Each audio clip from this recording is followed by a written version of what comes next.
The actions and stunts performed in this video were done so by professionals. Do not enter a cave without a cave tour guide.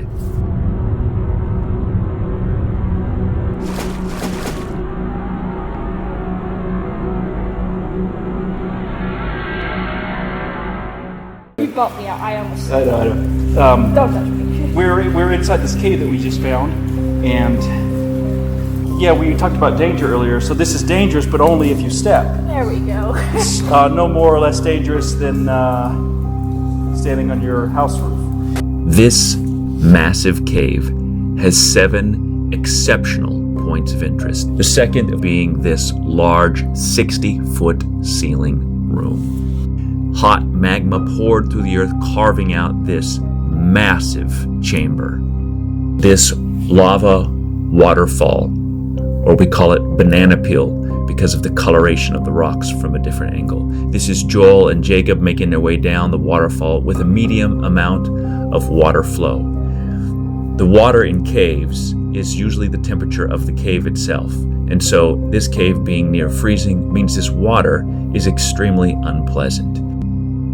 The water comes to an abrupt end as it drains off through this small waterfall that Jacob and Joel are making their way down and ends in a sump. It took months of preparation and devising and planning before we figured out a way to make it through this sump. You can see the sump here.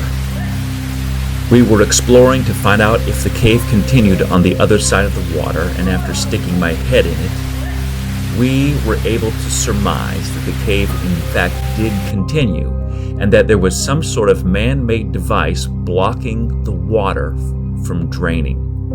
It also looked like that device, over the years, had broken, and now the water was permanently filled, and no one could go through unless someone was brave enough to swim through the tunnel filled with freezing cold water. I may need a little help moving my camera once I get that and my gear, but otherwise, as a secondary unit, I'm using this to go through so I can video. We'll establish that before I get myself in any danger. Well, reality is I don't want my feet to go out of sight. Oh, okay. And so if I'm in there and I'm comfortable, I can speak through this. So, if I'm flailing, all I really would need is help pulling my legs out, because I can't back here, I can't see without banging my knees.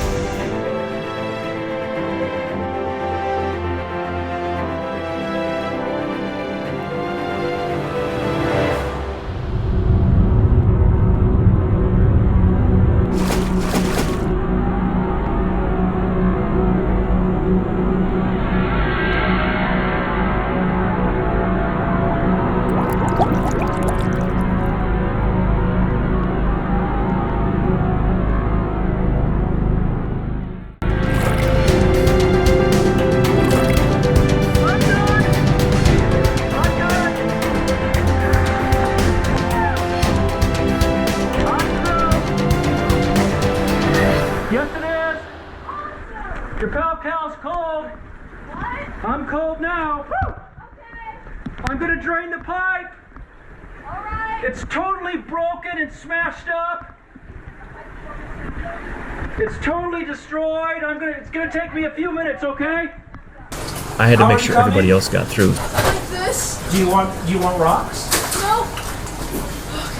Jacob, your helmet's on the rock. Look up.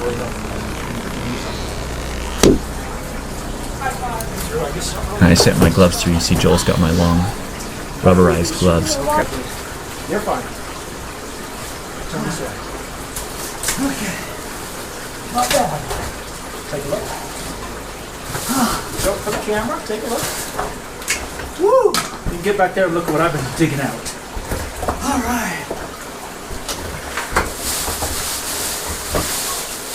Oh my goodness! And almost immediately, we ran into our first set of naturally occurring sandcastles. And this is what we wanted to get to.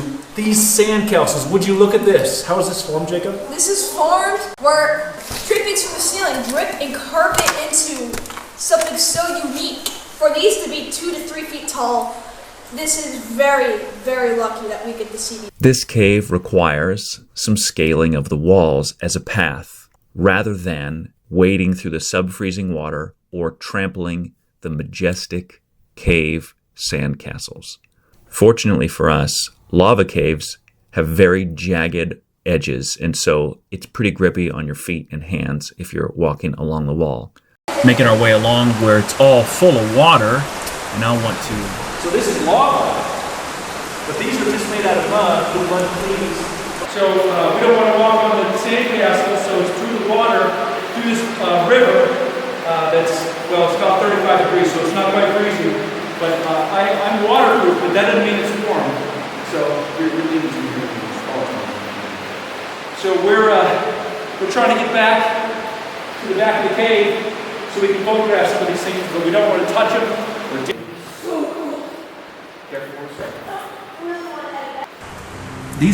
They're fairly hard. They're like a sand mud mixture. If I stepped on them, they would be smashed. It was just mud and it's just been eroded. This is erosion starting with real high sand, and the erosion has just brought this down. And some of them are really delicate. And the interesting thing is, Jacob, not just that these are so beautiful, but they're only beautiful here. They can never be taken and probably will never be seen by anybody else. Yeah, because you pick it up, they'll crumble. Yeah, they'll crumble. More like it's like clay, and it's really workable, so it'll bend and warp. And this was my favorite one because there's these little tiny, looks like trees. The sand is good. I mean, I gotta try to take a shot of this. Let me try that. These shaped like ferrofluid or magnetic liquid. And this is what they were protecting on the other side of the dam. They built it and backed up water so no one can get through and so no one can destroy these, since these things are thousands of years old. When the cave was created, these were created, and they're still here and they're not touched.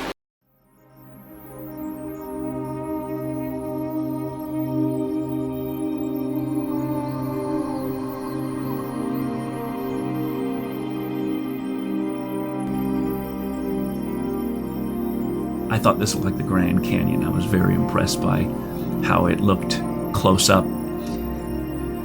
And you can see the size of these. They are enormous. It's just a big pile of mud that has shaped itself when you get real close into these intricate and elaborate patterns that are really fun to look at. But check this out. This is completely filled with water. Making our way along here was almost impossible, so it was slow but sure. Making our way along the cave walls. One of the advantages of lava tubes is that the cave walls are not slippery. The rocks are very jagged, and as long as you're careful, you can climb along them pretty well. So here we're walking along towards the very back of Three Sinks Cave. After the sump repair, we have actually never been to the very back because the water had always been too high. You can see Jacob sloshing through the cold water there, where we can just walk through with normal shoes. And you can observe all the beautiful sand castles and sand formations and oddities that are everywhere, that have formed for thousands of years and are gated by the sump and then also by the cold water. Trying to get to the back, and we are at the sump, and we're going to make our way towards the back of the cave. We're just coming through here, towards the end of the cave.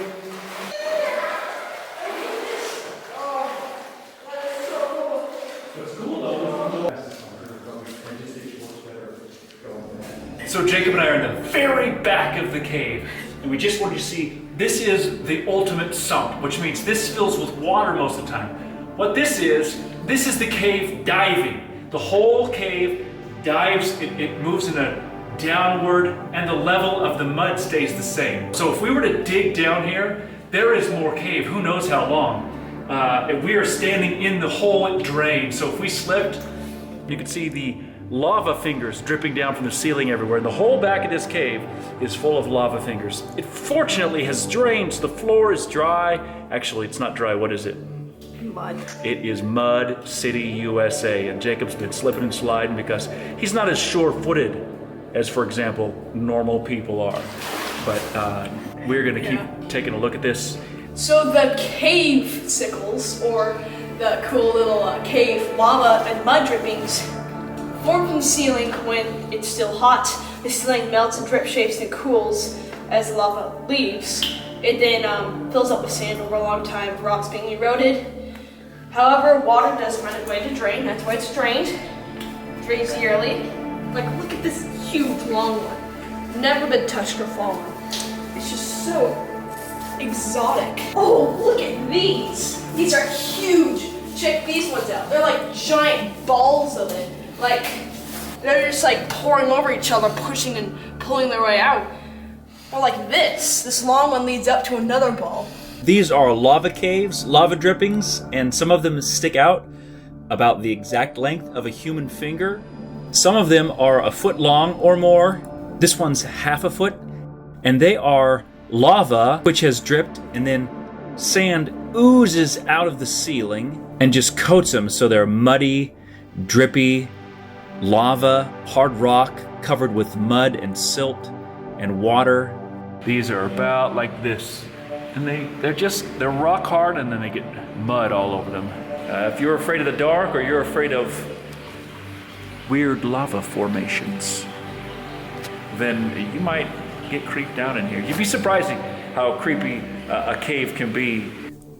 And here you can see my shadow and the reflection, which is really cool. You can see the ceiling even better in the water. There's a little bit of water standing back here, and I just thought the reflection there was a really neat thing to look at, all the stalagmites and stalactites. This whole cave has dried out, so you can just kind of walk through it. Normally it's walking through creeks, waterfalls, sumps, Eggnog. diving. What else? Eggnog. Eggnog. Jacob's diving through eggnog. And here's Jacob and I going up the corridor. We haven't shown a lot of this in this cave. This is our last trip in this cave. We're done. We're sick of it. We repaired the sump. We've visited every corridor in it. This is normally a waterfall right here, but in the summer there's just barely any water coming, so Jacob can just zip right up it. And you can see us here walking along the wall side, a shelf. This shelf is about 50 to 60 feet above the floor, so it's, some would say it's dangerous, but it's very sticky, very tacky, and we're sure-footed and careful, and we've been through I'm that. crawling through the sump to get out of the cave, so I don't die of starvation in here. Or anything. Yeah. It's harder. You just have to accept the fact of... Oh, there we go. Oh.